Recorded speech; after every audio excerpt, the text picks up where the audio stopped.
ને કદી નમાલો ગણતા નહીં। હું એક શિક્ષક છું, શિક્ષકને કદી નમાલો ગણતા નહીં। હું સમાજનું હૃદય ધબકતું સ્થાનને મારા હણતા નહીં। હું સમાજનું હૃદય ધબકતું સ્થાનને મારા હણતા નહીં। ગળું ખેડીને મેં વર્ગખંડો કહેકાવ્યા છે, ગળું ખેડીને મેં વર્ગખંડો કહેકાવ્યા છે। કળીઓને ફૂલ બનાવી અને મેં બાગ બાગ મહેકાવ્યા છે। હું એક શિક્ષક છું,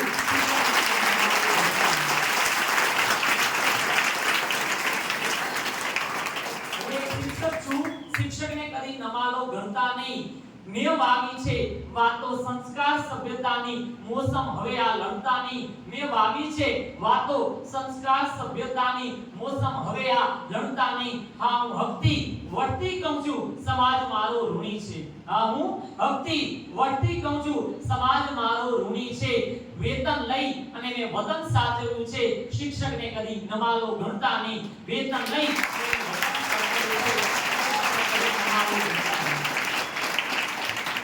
हाँ, હું શિક્ષક છું, ક્ષણમાં પરિવર્તન સર્જનાર હું શિક્ષક છું। અરે બાદશાહો ભલે બિરાજતા હોય મોટા મોટા સિંહાસને, હું તો મારા બાળકોના હૃદયમાં બિરાજું છું। હું તો મારા બાળકોના હૃદયમાં બિરાજું છું।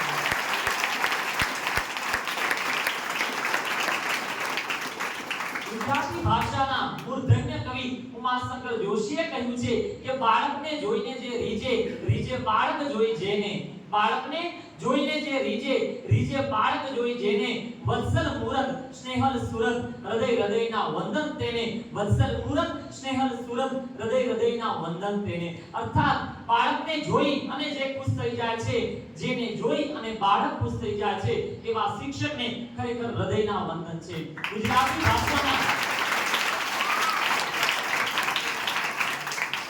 ભાષાના પ્રખ્યાત લોક સાહિત્યકાર સાઈરામ દવે તો એમ કહે છે કે જ્યારે શિક્ષક વર્ગમાં ના આવે અને આખો વર્ગખંડ ઉદાસ થાય, ત્યારે માની લેવું કે તમે ઉદાસ છો, ત્યારે માની લેજો કે તમે શિક્ષક છો।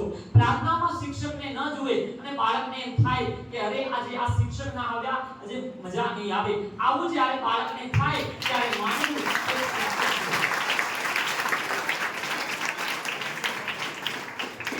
અને વિદ્યાર્થીનો જે સંબંધ છે એ જગતના બહુ શ્રેષ્ઠ સંબંધોમાંથી એક સંબંધ માનવામાં આવે છે। શિક્ષક અને વિદ્યાર્થીની વચ્ચે માત્ર પુસ્તકોના પાના નથી હોતા, એ પાનાની વચ્ચે આખી જિંદગી હોય છે।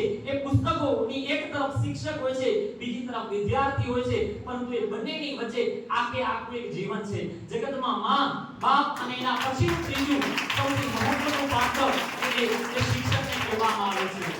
બાળક મને સમજે એવો હઠાગ્રહ છોડી અને હું બાળકને સમજું એવો આગ્રહ રાખનાર શિક્ષક જ બાળકની જીવન ઇમારતનો સાચો શિલ્પી કહેવાય। અરે બધી વસ્તુમાં બાળક સમજે, એને પીડા થાય છે, એને તકલીફ થાય છે, ત્યારે એને સમજવાનો જો પ્રયત્ન કરવામાં આવે તો એનું બહુ સારું એવું પરિવર્તન થાય। બાળકથી ક્યારેક ભૂલ પણ થઈ જાય, અરે છોરું કચોરું થાય, માવતર તોય કમાવતર ન થાય। બાળક ગમે એવું વર્તન કરે ને, એક માં, બીજો બાપ અને ત્રીજો શિક્ષક, એવું છે કે ગમે એવું એનું અપમાન થાય તો એ બાળકને સ્વીકારી લે છે। એટલા માટે જ શિક્ષક આ જગત પરનું એક મહાન પાત્ર ગણવામાં આવે છે। એવું કહેવાય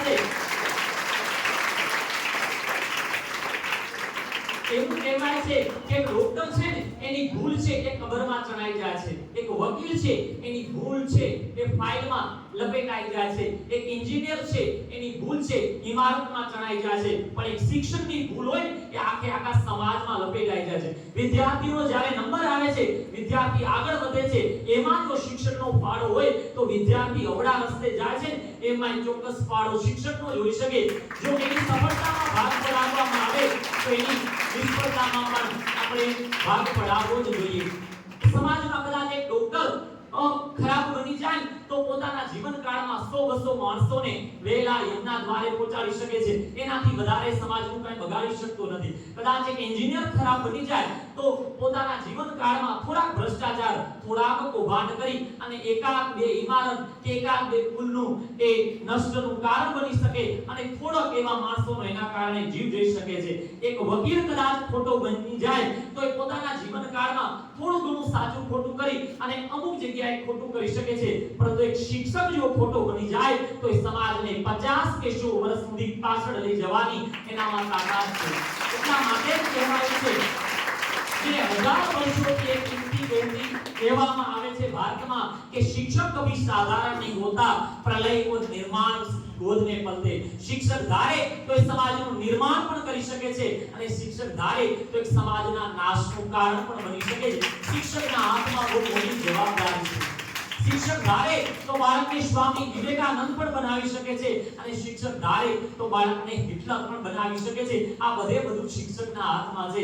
આજે જ્યારે એવું કહેવાય કે ખાણ હોય એ ખાણ અંદરથી હીરા શોધીને આવનારા તો ઘણા બધા મળી રહે છે, પરંતુ એક કોલસાને હીરો બનાવનાર વિદ્યાર્થીઓ એ શિક્ષકો બહુ ઓછા હોય છે. જે શિક્ષકના વર્ગખંડની અંદર માત્ર હોશિયાર વિદ્યાર્થીઓ અથવા આગલી બેન્ચના વિદ્યાર્થીઓ નહીં, પરંતુ ક્લાસની છેલ્લી બેન્ચ સુધીના વિદ્યાર્થીઓને પણ યોગ્ય મોકો અને તક મળે તો માની લેવાનું કે શિક્ષકનું જીવન ક્યાંક ને ક્યાંક સફળ થયું છે. માત્ર ટકાવારીને જ નહીં, પરંતુ એ બાળકના અંદર રહેલા ગુણોને પણ આગળ વધારવાનો મોકો મળે, એના અવગુણોને દૂર કરવાનો મોકો મળે, ત્યારે શિક્ષક તરીકે આપણે સફળ થઈએ છીએ. કે એવું કહેવાય કે સફળ થનારા વિદ્યાર્થી નામાં હિસ્સો મેળવનારા તો બધા મળી રહે છે, પરંતુ નિષ્ફળ જનારા વિદ્યાર્થીની જવાબદારી સમાજમાં કોઈ લેવા તૈયાર થતું નથી. ક્યાંક ને ક્યાંક એના પાછળ મા-બાપ અને એના પછીનું ત્રીજું પાત્ર એ શિક્ષક જવાબદાર હોય છે. આજે આપણી શાળાની અંદર આ ગુરુ શિષ્યના સંબંધોની વાત લઈને હું થોડોક આવ્યો છું. ભારત વર્ષના એક મહાન વ્યક્તિની મારે વાત કરવી છે. એનાથી પહેલા એમના બાળપણનો એક કિસ્સો મારે રજૂ કરવો છે. કે ભારત વર્ષની અંદર એક ગુરુકુળ છે. ગુરુકુળની અંદર અનેક શિષ્યો અભ્યાસ કરી રહ્યા છે અને એમને વિવિધ ગુરુઓ અભ્યાસ કરાવી રહ્યા છે, પરંતુ એ બધા ગુરુઓની અંદર એક ગુરુ છે બહુ વિશિષ્ટ છે. બધા વિદ્યાર્થીઓ બધા શિષ્યોની અંદર એક ગુરુ સૌથી વધારે પ્રિય છે. અને એકવાર એક ગુરુ છે એ કોઈ એમને માંદગી લાગુ પડે છે, એ બીમાર પડે છે અને આખા આશ્રમના જેટલા શિષ્યો છે એમનો જીવ અધર થઈ જાય છે કે અમારા ગુરુને આટલી પીડા, આટલી તકલીફ એ વારંવાર પ્રયત્નો કરે છે, પરંતુ પોતાના ગુરુની એ પીડા કોઈ રીતે દૂર કરી શકતા નથી. આખરે બધા શિષ્યો ભેગા થાય છે અને પોતાના ગુરુની પાસે જાય છે અને કહે છે, ગુરુવર્ય, તમારી આ પીડા તકલીફ અમારાથી સહન નથી થતી, તમારી આ માંદગી છે એને દૂર કરવાનો અમને કોઈ ઉપાય સૂચવો.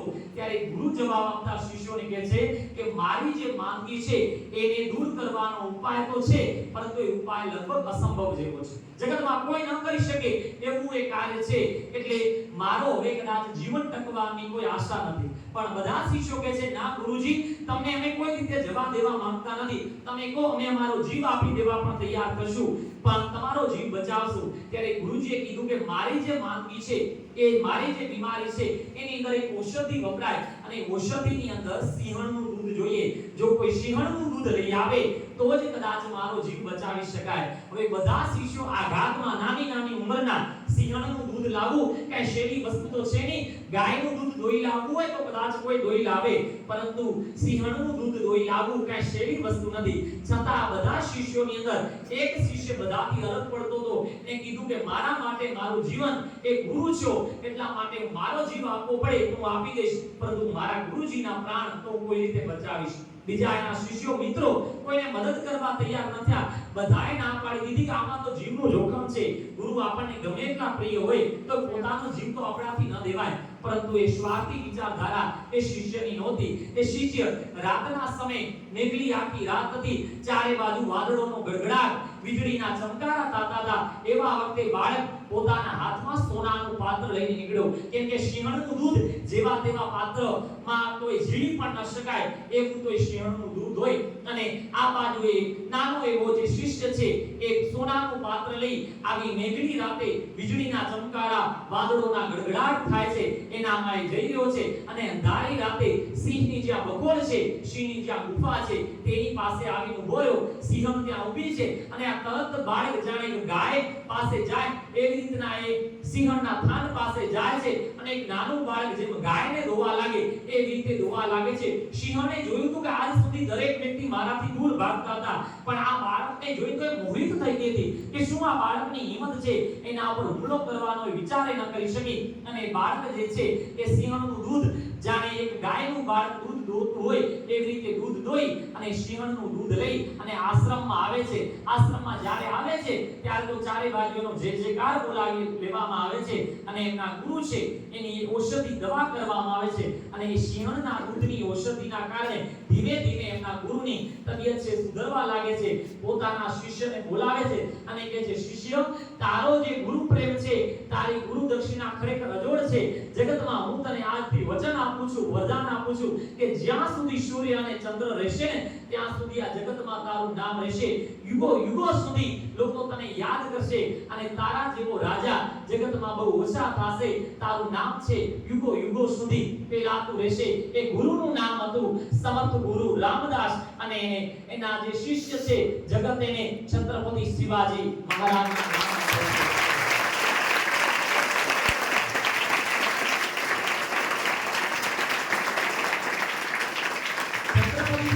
મહારાજના જીવનમાં માં જીજાબાઈ પછી સૌથી મોટો ફાળો કોઈનો હોય તો એમના ગુરુ સમર્થ રામદાસનો હતો.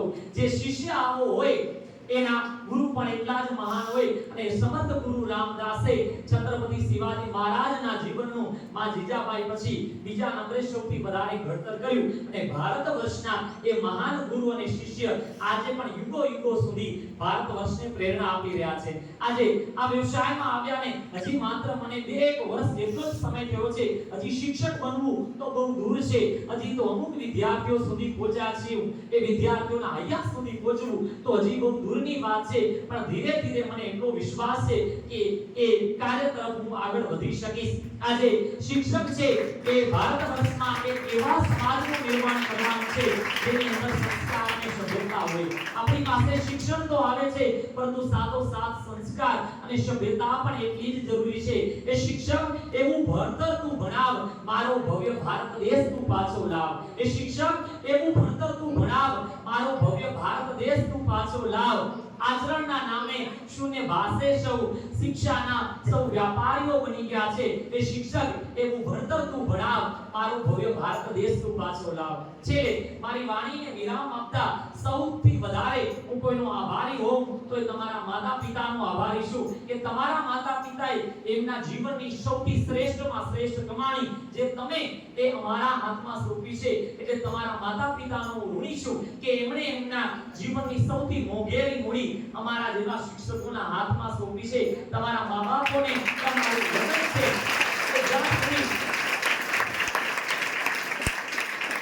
સુધી આ શરીરની અંદર પ્રાણ રહેશે ત્યાં સુધી અમે અમારું કામ નિષ્ઠાથી કરતા રહેશું. તમે એક એવા મારા માટે મનગમતા ચહેરાઓ છો કે જેને જોઈ અને મારે આખો દિવસ સુધરી જાય છે. આજ મારી સલામ છે તમને, ખૂબ પ્યારી સલામ છે તમને. આજે મારી સલામ છે તમને, ખૂબ પ્યારી સલામ છે તમને. મોડેલ તમારા વગર અધૂરી છે અને અધૂરું છે જીવન મારું તમારા વગર. આજે મારી સલામ છે તમને, ખૂબ પ્યારી સલામ છે તમને. હું પરમેશ્વરનો આભારી છું કે હું શિક્ષક બન્યો એમાં મને એટલો ગર્વ નથી. એનાથી વધારે ગર્વ મને એ છે કે તમારા જેવા વિદ્યાર્થીઓ મને શિષ્યના રૂપે મળ્યા છે. છેલ્લે મારી વાણીને વિરામ આપતા એટલું કહીશ કે સંસ્કાર જડે સિંચેલા ફૂલ આજે ભલા ઉપવન બની ગયા. સંસ્કાર જડે સિંચેલા ફૂલ આજે ભલા ઉપવન બની ગયા. સીમા રાખી આપેલા બોધ આજે અટલ પર્વત બની ગયા. સીમા રાખી આપેલા બોધ આજે અટલ પર્વત બની ગયા. બે હાથ જોડીને વંદુ તમને, બે હાથ જોડીને વંદુ તમને કે તમો મારા શિષ્ય થયા ને મારા નસીબ બની ગયા. તમો મારા શિષ્ય થયા ને મારા નસીબ બની ગયા.